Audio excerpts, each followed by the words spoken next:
अभी हम देखेंगे question median of group data निकालना, ग्रुप डाटा का मीडियन निकालना, और कंपटीशन पॉइंट ऑफ व्यू से बहुत इंपॉर्टेंट है और इसको एकदम चढ़ के देखेंगे, एकदम चढ़ के। चलो, क्लास इंटरवल 0 से 20, 20 से 40, 40 से 60, 60 से 80, 80 से 100, फ्रीक्वेंसी 17, 28, 32, 24, 19, इसका हमको मीडियन निकालना है। तो सबसे पहले कुमुलेटिव फ्रीक्वेंसी का कॉलम बनाएंगे, सीएफ कुमुलेटिव फ्रीक्वेंसी का कॉलम 17 का 17, 17 28 कितना होगा 45, 45 प्लस 32 कितना होगा 77, 77 प्लस 24 कितना होगा 101, 101 प्लस 19 कितना होगा 120।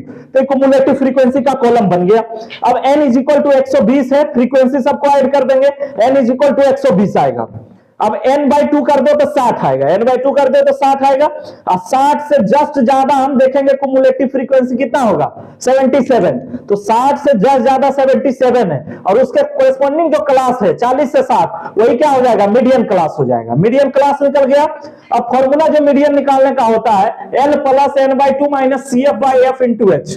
तो इसमें L क्या होगा मीडियन क्लास का लोअर लिमिट 40, L क्या होगा 40, n/2 तो पता ही है। CF क्या होगा, CF की अगर हम बात करें तो जो मीडियन क्लास है उसके पहले वाला क्लास का जो CF होगा वही क्या होगा यहाँ पे CF होगा।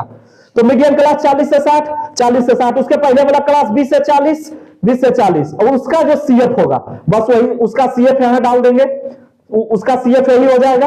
क्लियर। फ्रीक्वेंसी क्या होगा मीडियन क्लास का फ्रीक्वेंसी, मतलब 40 से 60 के कोरेस्पोंडिंग फ्रीक्वेंसी 32, तो F का वैल्यू 32। H क्या है, H क्या है मीडियन क्लास का साइज, मतलब 40 से 60, तो 60 माइनस 40 बराबर 20, तो H इज इक्वल टू 20। अब वैल्यू इसमें हम पुट कर देंगे, L प्लस मतलब 40 प्लस n/2 120/2 माइनस CF कितना 45 माइनस 45, फ्रीक्वेंसी कितना है 32/32 इंटू 20।